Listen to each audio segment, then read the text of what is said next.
चर्चा तो चल पड़ी है कि वर्ल्ड वार शुरू होने वाला है। रूस यूक्रेन जंग जिस तरह से घातक विश्व युद्ध का रूप लेने लगी है, अगर ऐसा हुआ तो इसका पूरी दुनिया पर क्या असर पड़ेगा, तब जबकि रूस अमेरिका और परमाणु बम को ही इसका दोषी बताया जा रहा है। इस पर विस्तार से आज बात करेंगे।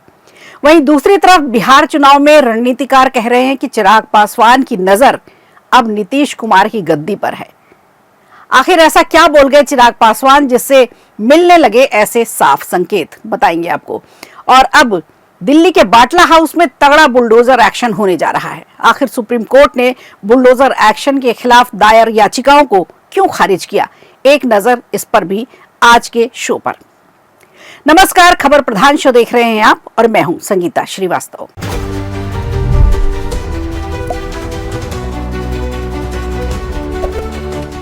दूसरे विश्व युद्ध को हुए 80 साल बीत चुके हैं। दूसरे विश्व युद्ध की विनाशकारी त्रासदी के निशान अब भी देखने को मिल जाते हैं। कितनी जानें गई, कितने देश मिट गए, ये हम सब जानते हैं। लेकिन उस त्रासदी के बाद भी विश्व युद्ध का खतरा कई बार बीच में भी मंडराया। ऐसे में अब एक बार फिर वैश्विक शांति की नींव डगमगाने लगी है। दरअसल यूगोव के ताजा सर्वे के अनुसार अमेरिका और यूरोप में लोग 5 से 10 साल में तीसरे विश्व युद्ध की आशंका जताने लगे हैं। रूस के साथ बढ़ता तनाव, अमेरिका की विदेश नीति और परमाणु हथियारों का खतरा इस डर की सबसे बड़ी वजह माना जा रहा है। आपको बता दें, सर्वे में शामिल 55% लोगों ने माना है कि एक और वर्ल्ड वार संभव है। वहीं 76% लोगों का मानना है कि वर्ल्ड वार में परमाणु हथियारों का इस्तेमाल होगा। लोगों को इस बात का भी डर है कि दूसरे विश्व युद्ध के मुकाबले से कहीं ज्यादा ये विश्व युद्ध खतरनाक होगा। यूरोप और अमेरिका में लोग अपने अपने देशों को इस युद्ध में शामिल होने की आशंका जता रहे हैं। दरअसल दूसरे विश्व युद्ध की यादें अब भी लोगों के मन में ताजा हैं। वो दंश अभी भी बाकी हैं। सर्वे में शामिल 90% लोग मानते हैं कि इस युद्ध को स्कूलों में पढ़ाया जाना चाहिए। वहीं फ्रांस में 72%, जर्मनी में 70% और ब्रिटेन में 66% लोग इस युद्ध के बारे में अच्छी जानकारी रखते हैं, जबकि स्पेन में यह आंकड़ा केवल 40% का है। फ्रांसीसी और जर्मन दोनों कहते हैं कि उन्हें स्कूल में इस युद्ध के बारे में विस्तार से पढ़ाया गया है। 52% लोगों को लगता है कि दुनिया भर में नाजी शासन जैसे अत्याचार आज भी संभव है। 60% लोगों का मानना है कि अमेरिका और अन्य यूरोपीय देशों में यह खतरा मौजूद है। लेकिन सोचने वाली बात यह है कि क्या सच में आज की दुनिया में तीसरा विश्व युद्ध संभव है, या फिर ये लोगों का डर है, दहशत है? तो इसका जवाब भी साफ है। अगर हम बात करें दूसरे विश्व युद्ध की, तो दूसरा विश्व युद्ध साल 1939 से 1945 के बीच चला, जिसने पूरी दुनिया को हिलाकर रख दिया था। उस समय इतनी टेक्नोलॉजी, डाटा, सूचना का प्रभाव इतना प्रबल नहीं था कि जिसके चलते ये युद्ध इतना खतरनाक नहीं हो पाया। लेकिन आज के समय में युद्ध बंदूकों से कहीं ज्यादा डाटा के दम पर लड़ा जाएगा। जैसे एक देश दूसरे देश का डाटा अपने हिसाब से इस्तेमाल कर सकेगा, फिर ब्लैकमेलिंग का वॉर शुरू हो जाएगा। रही बात हथियारों के युद्ध की, तो ये बात आज के समय में सभी देश समझते हैं कि वॉर में किसी का फायदा नहीं हुआ। तो हम कह सकते हैं कि अगला विश्व युद्ध हुआ तो वो किसी एक देश की सनक या फिर ईगो की वजह से होगा, जो बेहद खतरनाक होगा दूसरे बाकी देशों के लिए भी।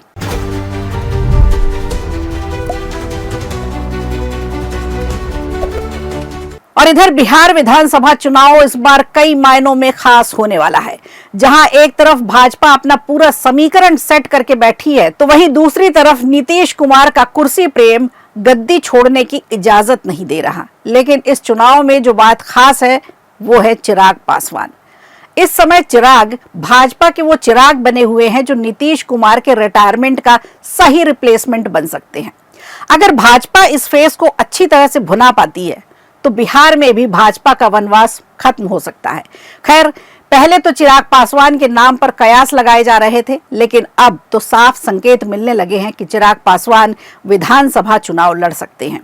दरअसल चिराग पासवान की पार्टी को लेकर राज्य में कई तरह की चर्चाएं हो रही हैं, लेकिन सबसे ज्यादा चर्चा इस बात को लेकर है कि क्या खुद चिराग पासवान चुनाव लड़ेंगे।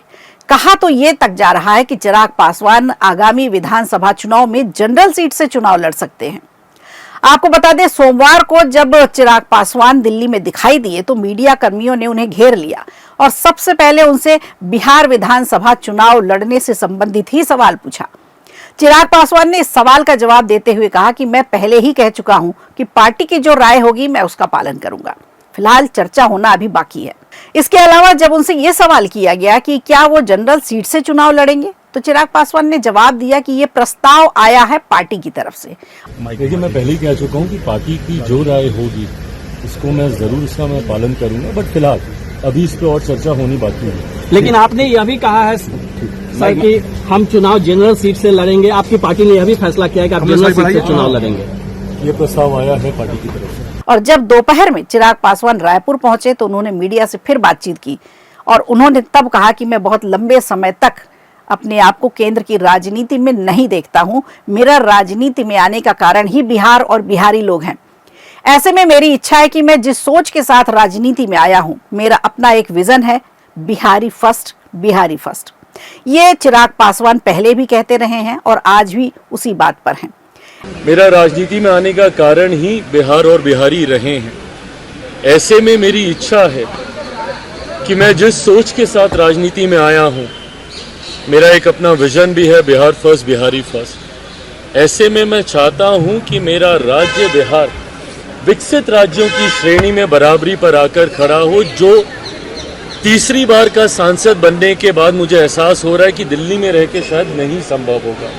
ऐसे में वो ये चाहते हैं कि उनका राज्य बिहार विकसित राज्यों की श्रेणी में आए, बराबरी की श्रेणी में आकर खड़ा हो। जो तीसरी बार का सांसद बनने के बाद उन्हें एहसास करा रहा है इस बात का कि दिल्ली में रहकर शायद ये संभव नहीं है कि बिहार का विकास हो सके।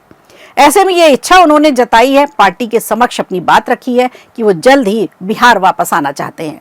यानी बिहार फर्स्ट के नारे के साथ चलने वाले चिराग पासवान का कहीं ना कहीं मन तो अटक गया है बिहार लौटने में। और वो कहते हैं ना कि भाजपा एंड मोमेंट पे क्या फैसला ले ले, ये सिर्फ भाजपा या भगवान को ही समझ में आता है। ऐसे में देखना दिलचस्प होगा कि क्या बिहार चुनाव में एंट्री के बाद एनडीए का समीकरण बदलता है या नहीं। चिराग पासवान को किस तरह से फेस देती है बिहार की राजनीति में बिहार की जनता, ये भी देखने वाली बात होगी।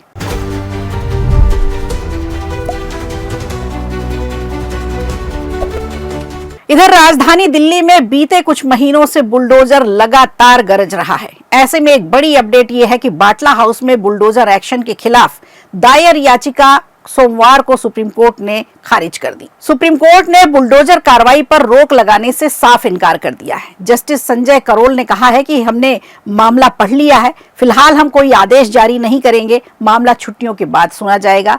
और सुप्रीम कोर्ट में ये मामला जस्टिस संजय करोल और जस्टिस सतीश चंद्र शर्मा की 2 सदस्यीय पीठ के सामने रखा गया था। सुनवाई के दौरान याचिकाकर्ताओं और कार्रवाई का विरोध कर रहे लोगों की तरफ से वरिष्ठ वकील संजय हेगड़े ने देश की सर्वोच्च अदालत के 7 मई के एक आदेश का जिक्र किया। सुप्रीम कोर्ट ने इस आदेश में कानून सम्मत तरीके से ओखला गांव के अवैध संपत्तियों को तोड़ने का आदेश दिया था। सुप्रीम कोर्ट ने कहा था कि हम इस मामले में फिलहाल कोई और आदेश जारी नहीं करेंगे। अब इस मामले में अगली सुनवाई जुलाई में होगी। आइए समझते हैं कि आखिर क्या है पूरा मामला। दरअसल दिल्ली के बाटला हाउस में मौजूद कई दुकानों और मकानों में उत्तर प्रदेश सिंचाई विभाग की तरफ से अवैध निर्माण के मामले में नोटिस जारी किया गया था। नोटिस 26 मई को जारी हुआ था। जामिया और ओखला के इन मकानों को हटाने का नोटिस डीडीए ने जारी किया था। इन लोगों को इस इलाके को खाली करने के लिए कहा गया था, पर लोग इसका विरोध करने पर उतर आए। उनका कहना है कि कम से कम 15 दिन का नोटिस तो दिया जाना चाहिए था। हम यहां से एक झटके में बेदखल कर दिए गए और हम अब कहां जाएं। आपको बता दें, कुल 2 बीघा और 10 विस्वा जमीन पर कार्रवाई का ये पूरा मामला है। अदालत ने इस पूरे मामले में डीडीए को एक हलफनामा 3 माह के भीतर दायर करने को कहा था। सर्वोच्च अदालत उस समय दिल्ली में सार्वजनिक भूमि पर बड़े पैमाने पर अतिक्रमण और अवैध निर्माण के खिलाफ अपने 2018 के निर्देशों पर उल्लंघन पर अवमानना याचिका पर सुनवाई कर रही थी। जहां तक ये पूरा मामला है, अधिकारियों ने उत्तर प्रदेश सिंचाई विभाग से संबंधित जमीन पर अतिक्रमण का हवाला देते हुए इलाका खाली करने को कहा। ऐसे में सुप्रीम कोर्ट का ये फैसला सुप्रीम है। अब बस देखना यह है कि रेखा सरकार इस पर कब तक कार्रवाई करती है। तो खबर प्रधान में आज के लिए इतना ही। दीजिए इजाजत, नमस्कार। वीडियो अच्छा लगा हो तो लाइक कीजिए, शेयर कीजिए और कमेंट बॉक्स में हमें जरूर बताइए।